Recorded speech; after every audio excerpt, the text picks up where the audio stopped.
kamerę, bo powiedział mi kolega, że stoi tutaj fajny ładunek, który on wcześniej mi ułożył, a w zasadzie to ma tylko tą naczepę, wiózł inny ładunek, w każdym razie chciałam zobaczyć naczepę.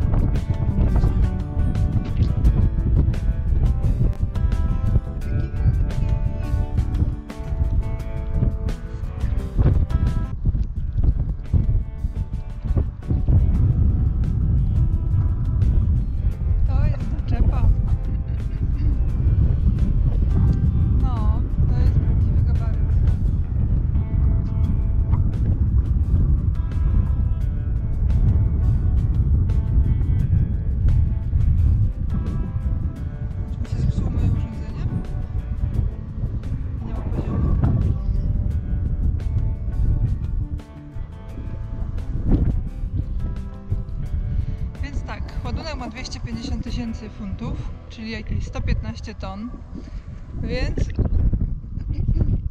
jak na taką naczepę, to trzeba przyznać, że malutko, bo można by się było spodziewać, że na taką naczepę się daje naprawdę już kilkusetonowe ładunki.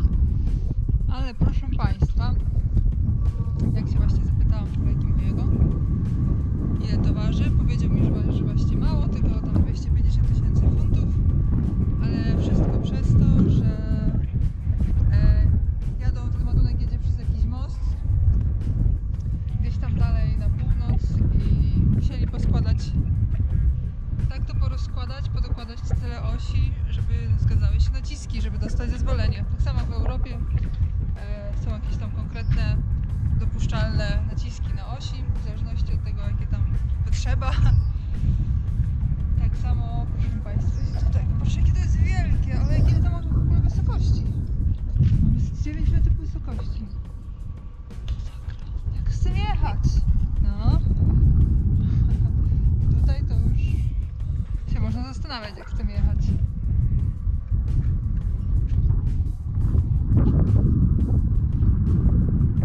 Ja nie mogę. Oglądajmy to sobie. No, to jest dużo oglądania dla mnie. Jestem ciekawa właśnie, jak ładunki zabezpieczają. Mam nadzieję, że nie słyszycie wiadomo, co to wieje. Tam kamera, schowaj się. To jest złapane. Tak jest złapane.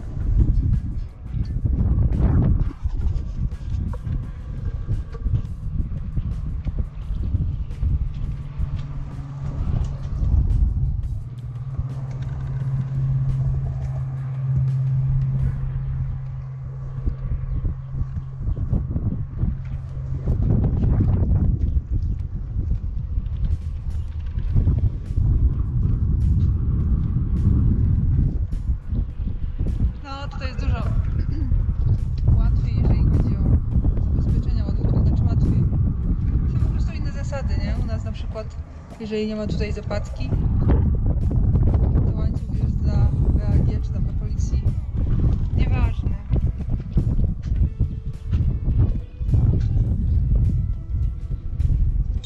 To na przykład w Niemczech też by nie przeszło, w życiu by nie przeszło. Ale tutaj wydaje mi się, że w Kanadzie patrzą bardziej na to wszystko, jakby to powiedzieć, praktycznie i życiowo. Jezu, to wielka naczepa, ja nie mogę. Aż nie wiem, od której strony zacząć. Dobra, zacznijmy od początku, co? Oj, aż mi się sznurówka rozwiązała chyba z wrażenia.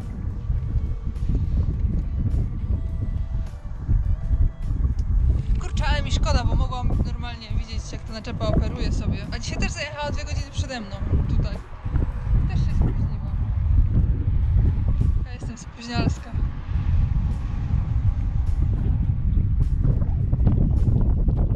O, chyba wagę otworzyli. Tu patrzę. Jestem, że już dojechała, albo chce się sam zważyć. Tutaj też na niektórych wagach ta waga jest cały czas otwarta i można się przyjechać i zważyć. A, zamknięta. Jest tu balast.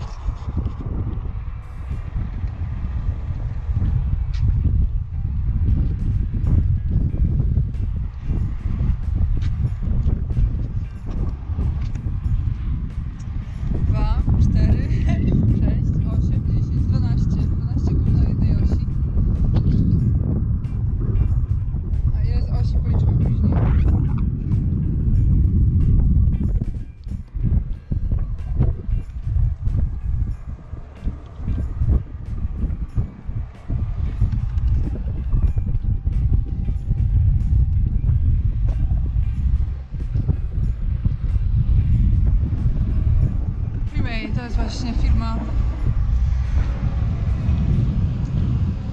gabarytowa.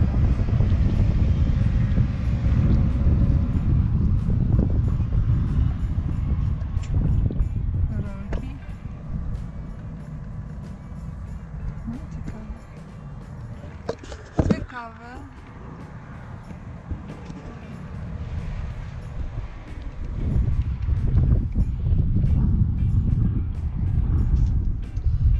Ta firma ma taki genialny sprzęt, w większości Goldhofer. Zresztą nie wiem, czy ta naczepa w ogóle nie jest Goldhoferowska.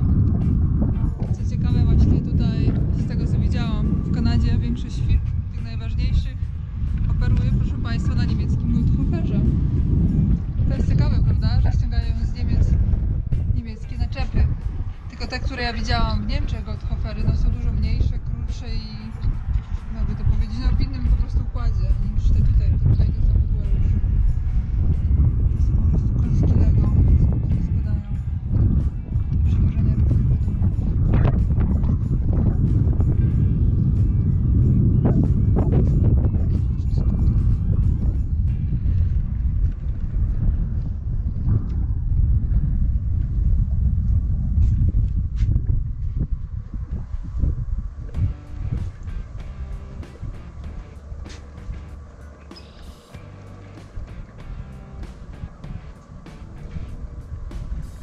Tutaj też właśnie w Kanadzie nie używają gabarytek takich wysuwanych, tylko takie coś.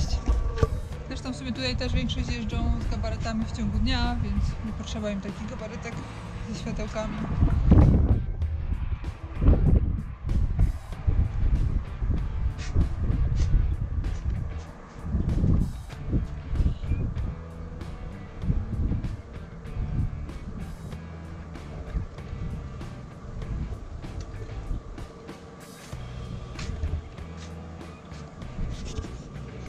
Ale bym chciała zobaczyć, jak to wszystko skręca.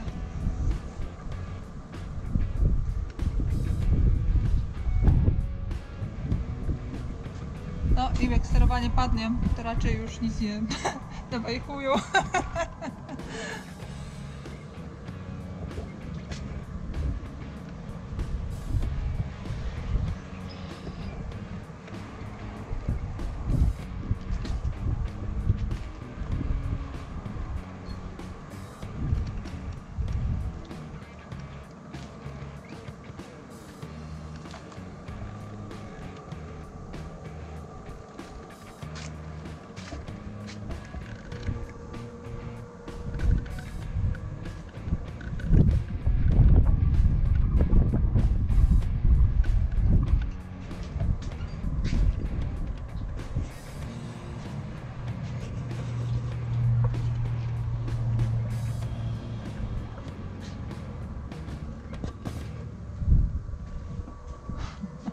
To jest w ogóle konstrukcja jak mość.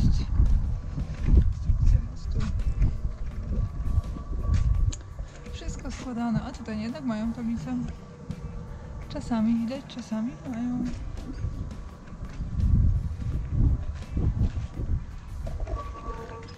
Ale by się takim czymś pojeździło, jejku, już bym się cieszyła jak dziecka, bym mogła nawet w ciężarówce w ogóle pojechać.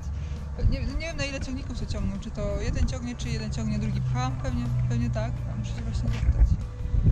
Zapytam, jak wam powiem, ale fajnie by było w ogóle w aucie siedzieć, jak oni transport rusza i widzieć, jak oni się synchronizują, jak w ogóle tutaj wygląda współpraca kierowcy z pilotem. Kto ma pilota, kto czym steruje, to jest też ciekawe.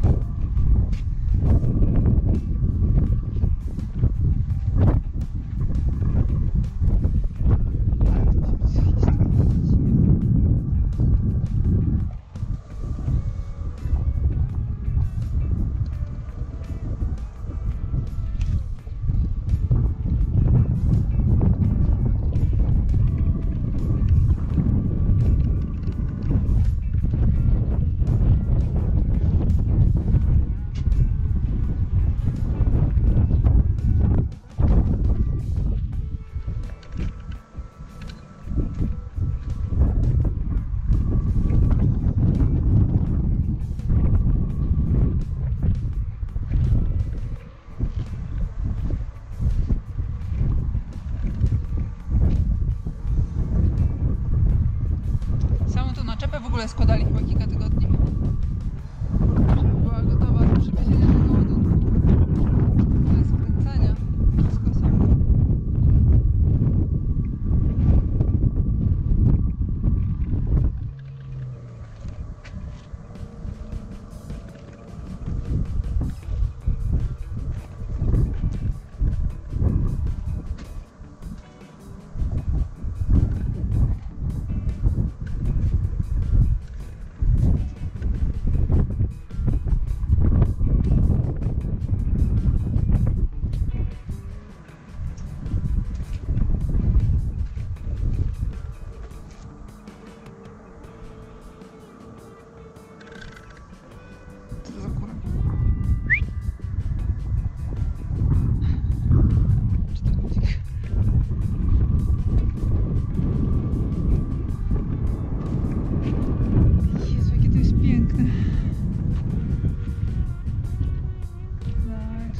Ciągnik podpinam i tak sobie jadą razem. Jejku, ja chcę się tym przejechać. Chcę tym się przejechać. No przespałam, jak byłam w Calgary. Mi się pomyliły dnie. No dobrze, przejdźmy jeszcze raz, wyliczymy 8. 1, 2, 3, 4, 5, 6, 7, 8. A tam jest 9, 10, 11, 12, 13, 14, 15, 16. 16 osi i na każdej mówiłam, że było 12 kół, tak? No.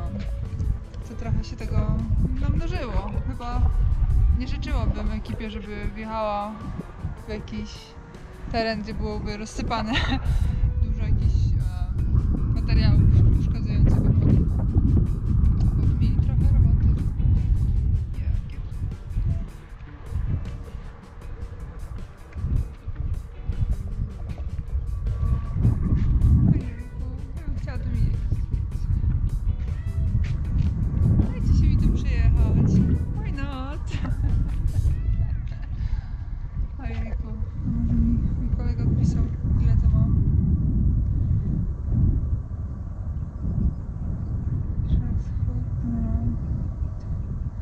Czyli tak, bez podczepionych ciężarówek, czyli tak, teraz stoi, ma 200 stóp. No, 200 stóp to jest tak mniej więcej 60 metrów, nie? Czyli długość śmigła, tak mi się wydawało, że to będzie jakieś 60 metrów. I 8,2 metra wysoki. Także no, ponad 8 metrów wysoki ładunek. Jak na Europę to jest w ogóle po prostu niemożliwe, żeby coś takiego wyjechało na drogę. A tutaj się jedzie standardową drogą i w większości wiaduktów jest ponad 5 i 6 metra. Standard, zupełny standard. Tutaj w ogóle chyba nie widziałam nigdy, żeby było 4 metry albo 4,20 tutaj. Także, a zresztą jesteśmy w Albercie. To chyba właśnie w Albercie się wozi pewnie największe gabaryty w Kanadzie, w Ameryce. Pewnie na pewno też na świecie, pola olejowe. Stolica pól naftowych, Alberta. Więc jest co wozić. Nawet nie wiem, co to jest. Też jeszcze zapytam, co to jest. Ale jest to z pewnością coś, co bym mogła wozić z wielką radością. Z wielką, nieprzeciętną radością. Muszę wam powiedzieć, że ja w ogóle składałam podania do firm gabarytowych tutaj właśnie w Albercie, w Edmonton. W Edmonton chyba są takie najkonkretniejsze firmy gabarytowe. I do tej firmy nawet nie składałam, bo do tej firmy jest bardzo ciężko się dostać. Zresztą oni mają tak super już skomplikowany sprzęt, więc ja nie miałam szans w ogóle z czym do ludzi. Ale składałam do innych, gdzie mieli taki sprzęt, na którym ja już bym miała doświadczenie i mogłabym się dalej rozwijać. No i powiem wam szczerze, że do dwóch bym się dostała. Ale mi powiedzieli, że już dostałem jeszcze tylko 4 miesiące mojego pozwolenia na pracę i później nie wiadomo co później, im się po prostu nie opłaca szkolić, a na sprzęt specjalistyczny kierowcę trzeba zawsze przeszkolić. Każdy sprzęt jest inny. Nawet jak się zna sprzęt, to firma lubi szkolić kierowców do pracy po swojemu, więc po prostu stwierdzili, że nie opłaca im się mnie zatrudniać, bo zaraz sobie przeszkolę, to zaraz odejdę i no i tak szkoda by mi było strasznie, no ale w sumie to jest logiczne. Ja też sobie nie wiem, co ja sobie wyobrażałam, że ktoś mnie zatrudni na taki okres. Myślałam po prostu, że dadzą mi jakąś dłużycę, coś konkretnego takiego, na czym mam doświadczenie i nie będę musiała udowodnić im, że nie potrzebują mnie szkolić na tym, bo to ogarniam i że może sobie chociaż jakieś śmigiełka położę, ale nie. 4 miesiące nie chcą kierowcy. Trudno, może w innym życiu, ale przynajmniej sobie to poglądam. Piękna sprawa. No dobrze, proszę Państwa, już Was nie nudzę. Ja jedę dalej.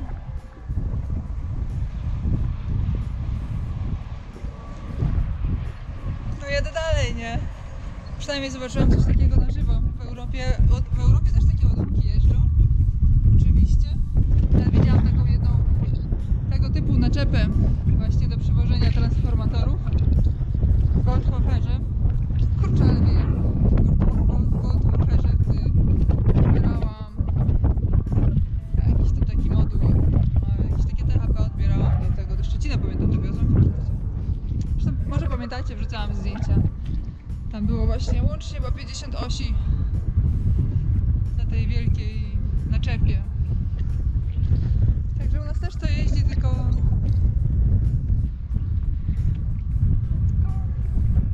taki przewóz takiego ładunku jest planowany lata wcześniej, więc odbywa się bardzo rzadko się odbywają, więc ciężko jest to złapać. Fala. Patrzcie na to.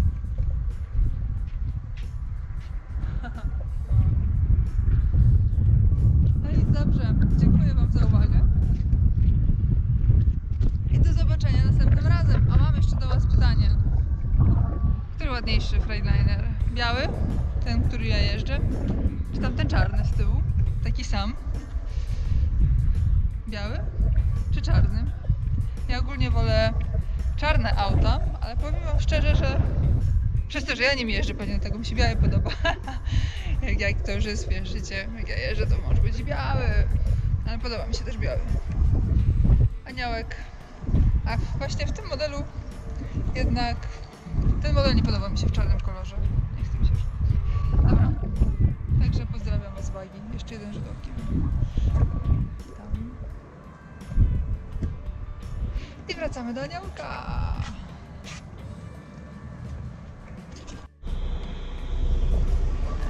Tak sobie teraz jeszcze pomyślałam, że być może mało precyzyjnie wytłumaczyłam, dlaczego to naczepa ma tyle osi. No w sumie większość kierowców będzie wiedziało, o co chodzi, ale mimo wszystko jest tutaj na stronie też bardzo dużo osób, które mogą być zainteresowane, ale nie są związane z transportem i nie do końca będą wiedziały, o co chodzi, więc chodzi o to, jak to wytłumaczyć, bo się sama mylę.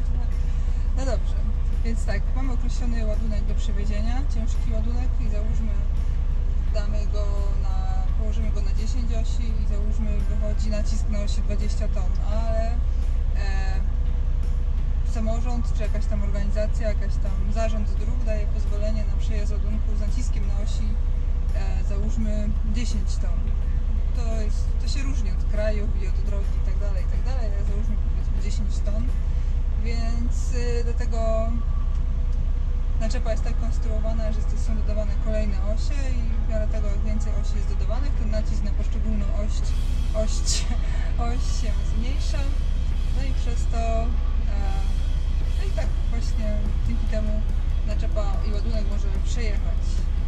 No i tak jak tutaj jest, oni mają chyba problem z mostem, dlatego mają tak bardzo porozkładane te osie, no to zapewne też jeszcze muszą rozłożyć to na długość, żeby ten ładunek nie był skupiony w jednym miejscu, tylko jeszcze muszą to rozciągnąć na długość. Dlatego to jest tak wszystko sprytnie konstruowane. Nie wiem, troszeczkę jaśniej powiedziałam. Ja jestem kiepska w tłumaczeniu. Nie wiem, czy Wam to w miarę jasno wytłumaczyłam. Po prostu trzeba ułożyć dużo osi i wtedy cały ładunek jest rozłożony na długość, na dużo dłuższy odcinek i nie ciąży tak konkretnie w jednym punkcie, w jednym miejscu, tylko tak ciąży równo, ale